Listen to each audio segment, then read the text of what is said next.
देखिए, हमें तो यही लग रहा है कि राहुल गांधी जी पूरी ताकत लगा रहे हैं और अच्छी बात है।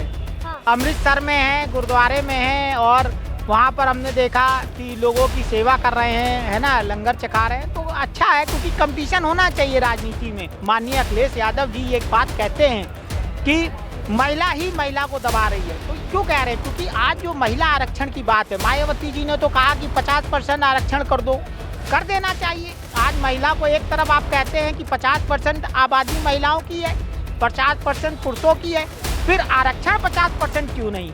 बिहार में 13 करोड़ आबादी है, कोई कह रहा 18 करोड़ आबादी, कोई कह रहा 25 करोड़ आबादी है।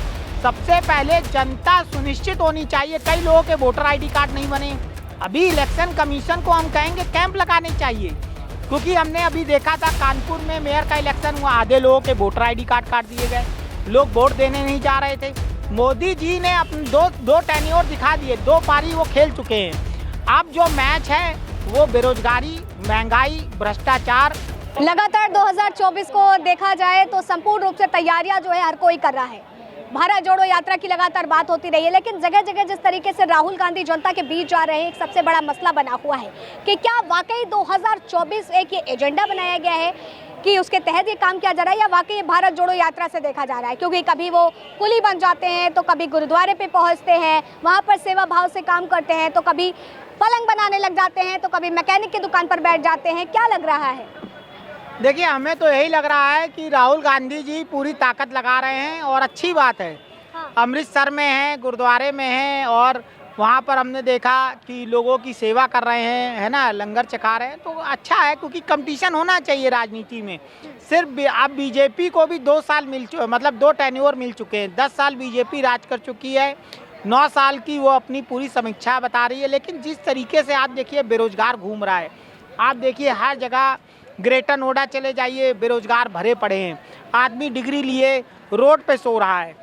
तो कहीं ना कहीं आज देश जो है एक नए सीएम की आवाज़ उठ रही है, क्योंकि हम देख रहे हैं धर्म के नाम पर वो हो रही है, राजनीति हो रही है। कुछ लोग कह रहे हैं कि जाति गणना, लेकिन सबसे बड़ी बात क्यों आज हमें रिजर्वेशन की देने की ज़रूरत पड़ गई? क्योंकि कुछ लोगों ने देश को बांटा और सिर्फ लोगों को लड़ाया और लड़ाने के बाद अपनी तिजोरियाँ भरी। तो आज अगर सबको बराबर हक मिल रहा होता तो आज रिजर्वेशन की बात क्यों हो रही होती?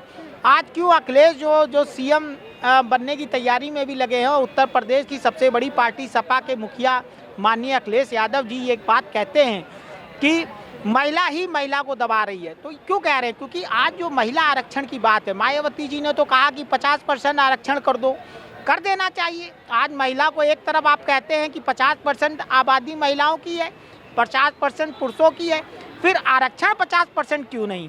और आरक्षण को आपने पास तो कर दिया, इम्प्लीमेंट आप 2029 में करेंगे, तब तक महिला कहाँ जाएगी? क्या तब तक महिला का शोषण होता रहेगा? मैं यही सरकार से पूछना चाहता हूँ कि सरकार नीतियाँ तो लाती है, लेकिन उसको इम्प्लीमेंट करने में बहुत समय लगा देती है, और कहीं ना कहीं अच्छे मन से सरकारों को काम करना चाहिए। आज आप देखिए, हम तो लोगों से मिल रहे थे, लोग कह रहे हैं भाई टिकट नहीं मिल रही। बीजेपी के लोग अपने लोग बोलते हैं, दरी बिछाते बिछाते बेचारे मर जाते हैं और बाद में कोई कैबिनेट मिनिस्टर दोबारा लड़ने लगता है। तो हम तो कहते हैं ये जो पार्टियों की टिकट वितरण प्रणाली है, कांग्रेस में बहुत स्पष्ट है, काम करिए टिकट ले जाइए। बाकी पार्टियां जो हैं सब पैसे दे के टिकट दे रही हैं। लेकिन ये चीज़ बताइए, लगातार मैं राहुल गांधी का मुद्दा उठा रही हूँ। राहुल गांधी जिस तरीके से अपनी एक नए अंदाज में भारत जोड़ो यात्रा निकाल रहे हैं, क्या 2024 में इसका लाभ मिल सकता है? बिल्कुल मिलेगा, और हमने कहा है जो काम करेगा, जो दिखेगा, जो जनता के बीच जाएगा, उसको जनता हाथों हाथ लेगी। देखिए, आज सबसे बड़ी समस्या ये है कि आप अपने दुख किसी से बता रहे हैं तो आधा आपका दुख ऐसे ही ख़त्म हो जाता है, लेकिन कम से कम उसको कोई सुनने वाला तो हो। आज 140 करोड़ जनता है, लोग कह रहे हैं, अभी बात में हुई कि बिहार में 13 करोड़ आबादी है, कोई कह रहा 18 करोड़ आबादी, कोई कह रहा 25 करोड़ आबादी है। सबसे पहले जनता सुनिश्चित होनी चाहिए। कई लोगों के वोटर आईडी कार्ड नहीं बने, अभी इलेक्शन कमीशन को हम कहेंगे कैंप लगाने चाहिए, क्योंकि हमने अभी देखा था कानपुर में मेयर का इलेक्शन हुआ, आधे लोगों के वोटर आईडी कार्ड काट दिए गए, लोग वोट देने नहीं जा रहे थे। 23% वोटिंग हुई, कहीं कहीं जगह तो 18% वोटिंग हुई। तो ये क्या है? ये लोकतंत्र का मजाक है। सबसे पहले इलेक्शन कमीशन को काम करना चाहिए। उनकी मशीनें खराब रहती हैं, बटन दबाइए कहीं दबता कहीं है। बैलेट पेपर की बात आती है तो इलेक्शन कमीशन कुछ नेताओं को बुला लेता, कहता आप आके चेक करिए। अरे आप पहले अपनी मशीन चेक करिए कि आपकी मशीन में एक ही सिर्फ बीजेपी का बटन दबता है, बाकी पार्टियों का बटन ही नहीं दबता। बहुत से लोग क्या करते हैं ना, एक बार जो अगर वोट डाल के गए ना तो दोबारा वो कोशिश करते हैं कि हाँ मैं अब इसको और डाल दूँ दोबारा तो बढ़ सके ताकि। लेकिन अब वो पहले वाला सिस्टम, ये भाई साहब जो कह रहे हैं मशीन वाला ना, वो सिस्टम इलेक्ट्रॉनिक मशीन जब से लगा अभी कभी कहीं बेईमानी और गलती नहीं होती है। राहुल गांधी को कैसे देख रहे हैं? लगातार लोगों के बीच जा रहे हैं, विपक्ष मुद्दा उठा रहा है कि ट्रॉली बैग खोपड़ी पे क्यों रख ले रहे हैं। वो तो उनका दिखाना ड्रामा, तो उनको पता है आपकी 2024 में हमने आनी है नहीं, वो तो दिखाएगा ही। और वो तो आज से यहाँ पे जी सम्मेलन चल रहा है तो लंदन कहाँ पेरिस वहाँ घूम के आया है बाहर देश से, तो उसका तो काम ही यही है। काम ही वही है। हाँ, क्या कह रहे हैं? हम तो यही कह रहे हैं, हमने अभी रेलवे में गए थे, हमने देखा कि वहाँ पर ऑल इंडिया जो भी वहाँ कुली एसोसिएशन है उसने कहा है जो 20,000 कुली हैं वो राहुल गांधी को वोट देंगे, लेकिन उनको परमानेंट किया जाए। उनकी जो छोटी छोटी समस्याएं हैं, अच्छी बात है राहुल गांधी जी कुली बने। हम तो कहते हैं कि हर व्यक्ति जो है काम करना कोई बुरा नहीं, कोई भी व्यक्ति अगर छोटा काम भी कर रहा है, एक मोची भी अगर जूते गांठ रहा है तो कम से कम ईमानदारी से काम कर रहा है, चोरी चमारी नहीं कर रहा है, वो उस आदमी से लाख गुना बढ़िया है जो चोरी करके अपना घर चला रहे हैं या जैसे भी करके हेरा फेरी करके, वो कम से कम मेहनत करके घर जा रहा है। ये बताइए, जब राहुल गांधी लोगों के बीच जाते हैं तो फिर सत्ताधारी पार्टियों को क्यों नहीं लगता है कि वो भी ईमानदारी से काम कर रहे हैं, जनता के बीच जा रहे हैं, चुनाव की तैयारियां कर रहे हैं?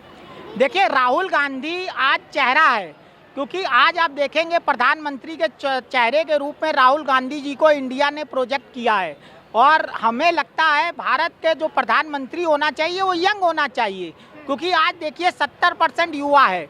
आप आबादी जो देखेंगे जो 35 साल से जो आप 18 साल के बीच की आबादी देखेंगे भारत की, वो कम से कम 32 करोड़ आबादी है ना। 140 करोड़ में कम से कम 75 करोड़ आबादी यंग जनरेशन की आबादी है भारत में। तो आज यंग ब्लड की ज़रूरत है। आज यंग लोगों की जो समस्याएं छोटी छोटी, मोदी जी में दम नहीं रहे? नहीं, मोदी जी में अपना देखिए, मोदी जी अलग हैं।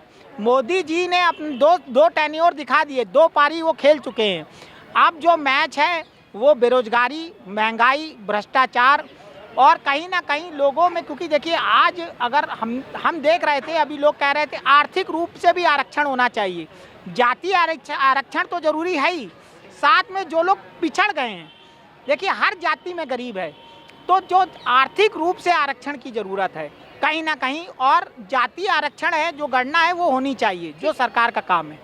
2 पारी जो है नरेंद्र मोदी जी खेल चुके हैं और इस बार डिमांड जो है वो राहुल गांधी की उठ रही है, क्योंकि छवि की अगर बात की जाए तो लगातार जिस तरीके से वो जनता के बीच जा रहे हैं, जनता से मिल रहे हैं, एक अपनी अलग छवि बनाने का प्रयास कर रहे हैं। तो ये सारी चीज़ें हैं, 2024 की तैयारी है और यही जो उनकी छवियाँ हैं भारत जोड़ो यात्रा से भी देखी जा रही है। तो संपूर्ण रूप से चाहे वो विपक्षी दल हो चाहे सत्ता दल हो, हर कोई तैयारियाँ जो है वो जोरों शोरों से कर रहा है। लेकिन सवाल यही है कि 2024 में किसका पलड़ा भारी होगा। फिलहाल तब तक के लिए आप बने रहे न्यूज़ 1 इंडिया पर। कैमरा पर्सन अनीश के साथ आस्था तिवारी।